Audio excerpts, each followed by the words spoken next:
بسم اللہ الرحمن الرحیم۔ اپنے تمام ناظرین، اپنے یوٹیوب کے سبسکرائبر کو اپنے یوٹیوب چینل میں خوش آمدید کہتا ہوں۔ میری آج کی ویڈیو توشہ خانہ کے تحائف پر ہے۔ اپنی ویڈیو سٹارٹ کرنے سے پہلے آپ سب سے میری گزارش ہے کہ میرے یوٹیوب چینل کو سپورٹ کریں، لائک کریں، شیئر کریں اور سبسکرائب کریں، اور بیل کے بٹن کو لازمی پریس کریں تاکہ میری ہر نئی آنے والی ویڈیو آپ کو بآسانی موصول ہو سکے۔ دبئی میں مقیم بزنس مین عمر فاروق ظہور نے منگل کے روز دعویٰ کیا کہ پی ٹی آئی کی حکومت نے سابق وزیر اعظم عمران خان کو سعودی ولی عہد محمد بن سلمان کی طرف سے تحفے میں دی گئی ایک مہنگی گراف کلائی گھڑی 2009 میں فروخت کے وقت $20 لاکھ میں فروخت کی، جس کی مالیت تقریباً 280 ملین روپے تھی۔ انہوں نے مزید کہا کہ عمران خان کو وصول ہونے والے سرکاری تحائف کی فروخت پر توشہ خانہ کا معاملہ اس وقت قومی سیاست میں ایک اہم نقطہ بن گیا ہے۔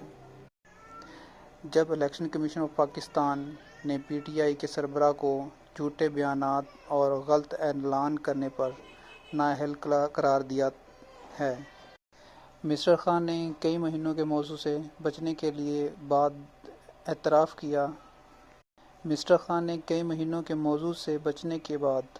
اعتراف کیا کہ 8 ستمبر کو ایک تحریری جواب میں کہا کہ انہوں نے کم از کم 4 تحائف فروخت کیے جو انہیں وزیر اعظم کے دور میں ملے تھے۔ مارچ 2019 میں سابق وزیر احتساب شہزاد اکرم میں ان میں دلچسپی رکھتا ہوں تو مجھے فرح خان، عمران خان کی اہلیہ بشریٰ بی بی کی قریبی ساتھی سے رابطہ کرنا چاہیے، کیونکہ انہیں مدد کی ضرورت تھی اور کوئی اثاثہ خریدار نہیں ہے۔ مسٹر ظہور نے بتایا کہ جب تحائف کا تذکرہ کیا گیا ہے، ان میں مکہ کا نقشہ ڈائل GM 2751 کے ساتھ diamond master Graff, tourbillon minute repeater 2.12 CT HIF اور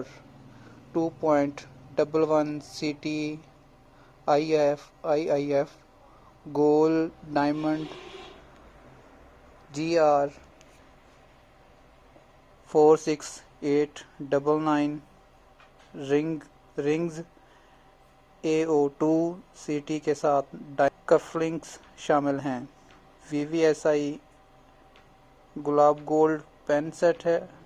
جس میں ہموار ہیرے اور ایک تام چینی مکہ کا نقشہ ہے۔ مسٹر ظہور کے بارے میں کہا جاتا ہے کہ وہ ایک بااثر کاروباری شخصیت ہیں اور بظاہر ناروے، سوئٹزرلینڈ، ترکی اور پاکستان کو